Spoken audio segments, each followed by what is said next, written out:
बिस्मिल्लाहिर्रहमानिर्रहीम अस्सलाम वालेकुम। Welcome back to my YouTube channel. आज की रेसिपी हमारी पेड़ों की है, तो बहुत ही टेस्टी और बहुत ही हेल्दी पेड़े बनाएंगे बग़ैर खोए का इस्तेमाल किए और बग़ैर किसी किस्म का दूध का इस्तेमाल किए। तो पेड़े बहुत ही टेस्टी होंगे। ये पेड़े बनाना बहुत आसान है। तो पेड़े बनाने के लिए मैंने यहाँ पे 60 ग्राम ले लिया है घी का। डालडा घी या देसी घी या कोई भी घी जो आप इस्तेमाल करते हैं वो ले सकते हैं। मैं और चूल्हा ऑन कर दिया है और आंच बिल्कुल हल्की है। ये देखिए घी मेल्ट हो रहा है और यहाँ पे आपने घी इस्तेमाल करना है। मीठा कुछ भी बनाएं तो वो ऑयल से इतना अच्छा नहीं बनता, तो कोई भी घी इस्तेमाल कर सकते हैं। अब मैं बना रही हूँ इन पेड़ों को आटे के साथ, यानी चक्की का जो आटा होता है जिसमें भूरा भी होता है, यानी फाइबर से भरपूर होता है। तो ये आटा मैं इस्तेमाल कर रही हूँ और 120 ग्राम मैंने आटा लिया है। आटे को घी में शामिल कर देंगे और इसको मुसलसल चलाते हुए भून लेंगे जब तक कि आटे में से अच्छी सी खुशबू ना आना शुरू हो जाए और आटा हमारा भुन ना जाए। इसका कलर भी चेंज होगा, थोड़ा खूबसूरत सा कलर हो जाएगा, गोल्डन सा। और इसको इस तरह से हम मुसलसल चलाते हुए पकाएंगे और आंच हल्की रखेंगे। तेज़ आंच पे क्या होगा कि एकदम आटे का कलर चेंज हो जाएगा, लेकिन अंदर से वो अच्छे से पक नहीं पाएगा, ऊपर से तो जल जाएगा। और तेज़ आंच पे ये भी होता है कि कहीं से जल जाता है और कहीं से पक जाता है और कहीं से कच्चा रह जाता है। तो इसलिए आंच का अपने ख़ास ध्यान रखना है कि आंच तेज़ नहीं करनी, मीडियम टू हाई आंच बिल्कुल भी नहीं करनी, बिल्कुल हल्की सी आंच, हल्की से थोड़ा सा मीडियम आप कर सकते हैं, यानी लो टू मीडियम कर सकते हैं, लेकिन मीडियम टू हाई फ्लेम बिल्कुल भी नहीं करना। 7 मिनट गुजरे हैं इस तरह से आटे को भूनते हुए और हल्की हल्की सी खुशबू इसमें से आना शुरू हो गई है। तो 10 से 12 मिनट टोटल लगेंगे आटा भूनने में। और ये देख सकते हैं कि जो ये भुनता जा रहा है ना, घी को रिलीज़ करता जा रहा है और ये मिक्सचर जो है आटे का ये थोड़ा ढीला ढीला हो रहा है। तो आटे को भूनना मैदे या सूजी की निस्बत थोड़ा ज़्यादा मुश्किल होता है, क्योंकि सूजी का तो ये होता है कि सूजी को जब आप घी में डालते हैं ना तो उसका कलर लाइट ही रहता है और आहिस्ता आहिस्ता जो भूनती है उसका कलर चेंज होना शुरू हो जाता है। तो आटे में ये सीन नहीं होता। आटे को जो ही आप घी में डालते हैं ना तो गर्म होने पे वो आटा जो है वो गोल्डन से कलर का हो जाता है। तो मतलब कलर तो एकदम चेंज हो जाता है उसका, लेकिन जब तक भुनता नहीं है, जब तक आटे में से खुशबू नहीं आनी होती और जब तक ये अच्छे से भुन नहीं जाता तब तक हमने इसका ध्यान रखना होता है और हल्की आंच पे भुनना होता है।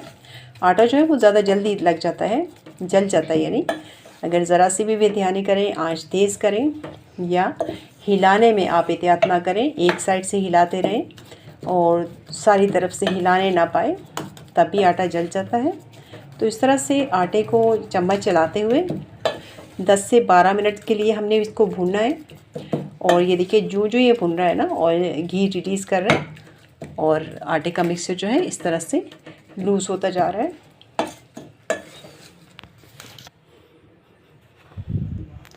तो 10 से 12 मिनट गुजर चुके हैं और यहाँ पे देख सकते हैं कि आटे का कलर बिल्कुल चेंज हो चुका है। शुरू जब हमने किया था तो आटे का कलर कैसा था और अब देखिए आटे का कलर कितना लाल सा हो गया है, यानी अच्छे से ये भुन चुका है और खुशबू भी इसमें से बहुत ही अच्छी आ रही है। और इसके भुनने की सबसे बड़ी निशानी तो ये है कि इसमें से खुशबू आना शुरू हो गई है और ये देखिए घी भी इसे रिलीज़ करना शुरू कर दिए और ये चम्मच के साथ चिपकना छोड़ देता है। अब देखिए चम्मच के साथ किस तरह से ये बिल्कुल चम्मच साफ़ हो गई और चम्मच से अलग होना शुरू हो गया, ये यानी बिल्कुल भी चम्मच से चिपकता नहीं है जब भुन जाता है ना आटा। तो इस तरह से देखिए, और घी जो है वो काफ़ी है इसमें, लेकिन सिर्फ एक छोटी चम्मच मैं यहाँ पे शामिल करने लगी हूँ देसी घी का। तो 1 टीस्पून या 1 टेबलस्पून, यहाँ पे 1 टीस्पून बस मैं शामिल कर रही हूँ देसी घी का। देसी घी से क्या होगा कि फ्लेवर और टेस्ट में बहुत इजाफा हो जाएगा, यानी 1 चम्मच से हमें सारे पेड़ों में देसी घी का स्वाद आएगा। चूल्हे को बंद कर देंगे और 1 टेबलस्पून मैं इसमें शामिल करने लगी हूँ मिल्क पाउडर का। चूँकि हमने इसमें कोई भी खोया या मिल्क का इस्तेमाल नहीं किया तो इसको मिल्की फ्लेवर देने के लिए खोए का टेक्सचर आए इसमें से, तो इसमें शामिल कर दिया है मिल्क पाउडर का। और इस स्टेज पे चूल्हा बिल्कुल बंद है। तो मिल्क पाउडर डालने के बाद बस अच्छे से मिक्सिंग कर देंगे ताकि सारा मिल्क पाउडर जो है वो आटे में इवनली मिक्स हो जाए। और चूल्हा ऑन नहीं करना क्योंकि मिल्क पाउडर एकदम से जल जाता है और मिल्क पाउडर का जला हुआ टेस्ट बहुत ही ख़राब लगता है। तो अच्छी सी खुशबू और फ्लेवर के लिए मैं यहाँ पे सब्ज़ इलायची का इस्तेमाल कर रही हूँ। सब्ज़ इलायची लेके इसे मैंने पीस लिया है। तो इसमें से इलायची का बहुत ही अच्छा फ्लेवर आएगा। इलायची पसंद ना हो तो इसे स्किप कर सकते हैं। अब इसको चलाते हुए बस रूम टेम्परेचर पर ले आएंगे। तो चूल्हे से मैंने उतार लिया है आटे को और इस तरह से फैलाते हुए हम हिलाते हुए इसको रूम टेम्परेचर पे ले आएंगे। चाहे तो यहाँ पे इसे छोड़ भी सकते हैं, लेकिन ये हमने इसको इतना मतलब नीम सा गर्म रखना है कि इसको टच कर पाए।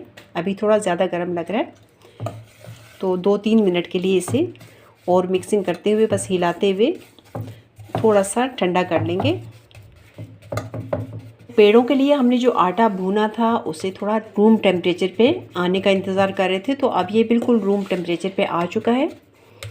तो अब इसे हम टच कर सकते हैं, हाथ लगा सकते हैं। तो यहाँ पे शामिल करने लगी हूँ मैं इसमें आइसिंग शुगर। तो 50 ग्राम मैंने आइसिंग शुगर ली है और इसको डालेंगे थोड़ा थोड़ा करके और साथ ही मिक्सिंग करेंगे। थोड़ी थोड़ी करके आइसिंग शुगर इसमें डालते जाएंगे। नॉर्मल रेगुलर शुगर जो होती है उसी को मैंने इलेक्ट्रिक जार में ग्राइंड कर लिया है और ये हमारे पास आइसिंग शुगर आ गई है। तो इस तरह से 2 हिस्सों में मैं शामिल कर रही हूँ और साथ ही इसकी मिक्सिंग कर रही हूँ ताकि अच्छे से ये मिक्स हो जाए और ये सेटल हो जाए पेड़े बनाने के लिए। तो ये देखिए आटे में जब आइसिंग शुगर शामिल कर दी है और उससे अच्छे से मिक्सिंग कर ली है, तो अब ये आटे और चीनी का जो मिक्सचर है ये बिल्कुल एक डो की फॉर्म में आ चुका है। आप चाहें तो इसको बर्फ़ी की तरह से सेट कर सकते हैं और चाहें तो इसे लड्डू या पेड़े बना सकते हैं। तो मैं यहाँ पेड़े बनाना चाह रही हूँ, तो थोड़ा सा मिक्सचर ले लिया है और इसको इस तरह से गोल गोल घुमाते जाएंगे। ये देखिए आराम से ये एक पेड़े की शेप में आ रहा है और इस तरह से थोड़ा सा चपटा कर लेंगे। लड्डू बिल्कुल गोल होते हैं, तो पेड़े हमने थोड़े से इसको दबा देना है या हथेलियों से इस तरह ऐसे गोल गोल घुमाते हुए इसको शेप दे देंगे तो पेड़े की आ जाएगी। तो इस तरह से पेड़े बना के रखते जाएंगे।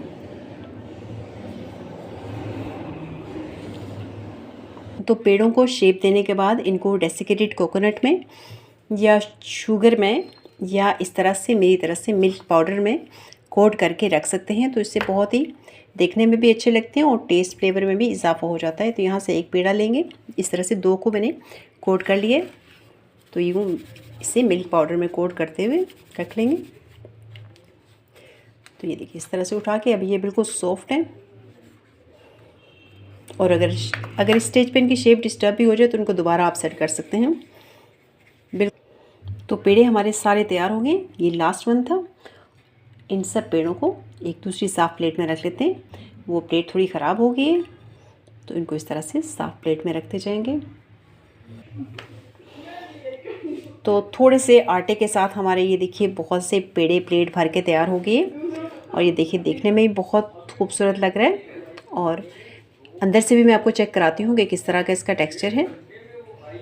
तो बिस्मिल्लाहिर्रहमानिर्रहीम। तो ये देखिए किस कदर दानेदार अंदर से इसका टेक्सचर है और बहुत ही हेल्दी एंड टेस्टी हमारे आटे के पेड़े तैयार हो गए।